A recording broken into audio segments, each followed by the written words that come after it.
मध्य प्रदेश में कर्मचारियों ने अपनी 51 सूत्री मांगों को लेकर एक धरना प्रदर्शन किया। प्रदर्शन को देखते हुए सरकार ने वार्ता के लिए प्रतिनिधि मंडल को बुलाया है और उसके बाद कर्मचारियों का ये कहना है कि अगर सरकार इनकी मांगों को नहीं मानती, यानी कि इनकी 51 मांगों को अगर नहीं माना जाता है, तो ये कर्मचारी आगे चल के एक बड़ा आंदोलन करेंगे, जिसमें सभी कर्मचारी शामिल होंगे और अपनी मांग को सरकार के सामने रखेंगे। कर्मचारियों के बीच में काफी ज्यादा रोष देखने को मिल रहा है और कर्मचारियों का यही कहना है कि सरकार जो यूपीएस और एनपीएस लेके आई है, इससे निजीकरण को बढ़ावा दिए जाने का प्रयास किया जा रहा है और सरकार के इस प्रयास को ये कर्मचारी सफल नहीं होने देंगे। कर्मचारियों का यही कहना है कि आंदोलन किया जाएगा और फिर पुरानी पेंशन बहाली के लिए दिल्ली में एक जो बड़ा कार्यक्रम 1 अप्रैल को रखा गया है, उसमें लाखों की संख्या में कर्मचारी शामिल होंगे और अपनी आवाज को सरकार के सामने रखेंगे। केंद्र और राज्य सरकार को ये बताएंगे कि पुरानी पेंशन बहाल करनी ही पड़ेगी सरकार को और कर्मचारी आगे बहुत बड़ा प्रदर्शन करने की रणनीति बना रहे। फिलहाल तो अप्रैल में एक कार्यक्रम है ही जो दिल्ली में रखा गया है और उसके साथ ही मध्य प्रदेश में भी एक बड़ा कार्यक्रम किया जाएगा अगर कर्मचारियों की मांग को सरकार नहीं मानती है। इस विषय पर अटल टीवी की टीम ने बातचीत की एनएमओपीएस मध्य प्रदेश राज्य प्रदेश अध्यक्ष परमानंद डेहरिया से। उनका क्या कुछ कहना था इन सारी चीजों पे आप भी सुनिए। परमानंद जी, आपका हमारे चैनल अटल टीवी पे बहुत बहुत स्वागत है।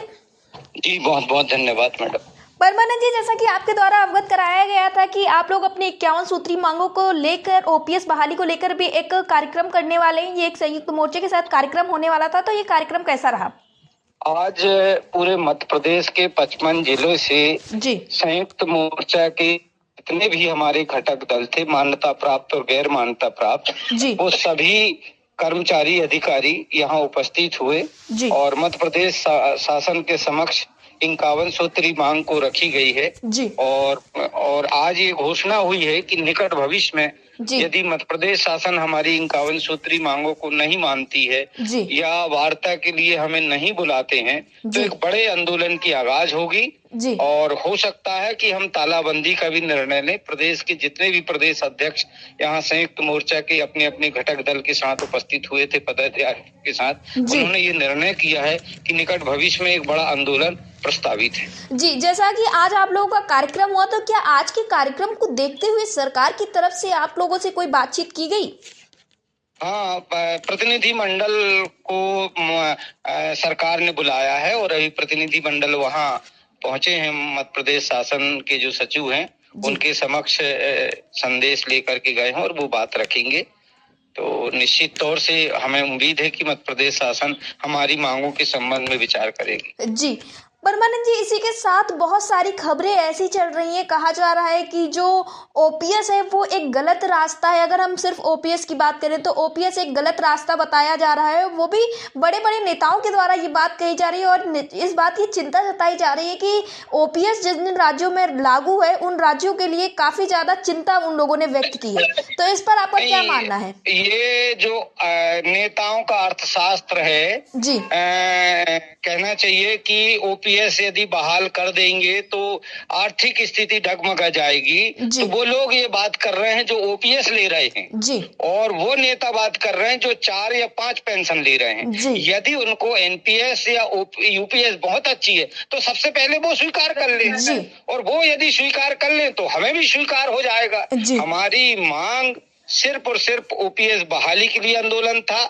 और माननीय प्रधानमंत्री जी ने जो यूपीएस लागू करने का जो अधिसूचना जारी करी है, उस अधिसूचना को पूरे भारत का 1 करोड़ कर्मचारी ने नए सिरे से नकार दिया है और विजय कुमार बंधु जी के नेतृत्व में आगाज हो गया है। 1 अप्रैल को जंतर मंतर में दिल्ली में बड़ा कार्यक्रम होने जा रहा है और हम दिखा देंगे भविष्य में कि हमको ओपीएस ही चाहिए। और ये तो चर्चा के लिए इन्होंने कि अब एनपीएस और ओपीएस की चर्चा करे कर्मचारी और ओपीएस की बात न करे। तो ये जो ओपीएस ले रहे हैं जो हमारे माननीय गण, वो उनका अर्थशास्त्र कहता है और जबकि इनको चाहिए कि वो ले लें फिर हमसे बात करें। जी परमानंद जी, आपने बिल्कुल ठीक कहा। हाल फिलहाल में ये भी खबरें निकल के आई उत्तराखंड राज्य से कि उत्तराखंड में कैबिनेट बैठक हुई और उसमें ये रणनीति बनाई गई है कि जो विधायक है उनकी 50% पेंशन बढ़ाने की बात कही जा रही। एक तरफ विधायकों की पेंशन बढ़ाने की बात, दूसरी तरफ कर्मचारियों की जो मूल मांग है उसको भी सरकार नहीं सुन रही है।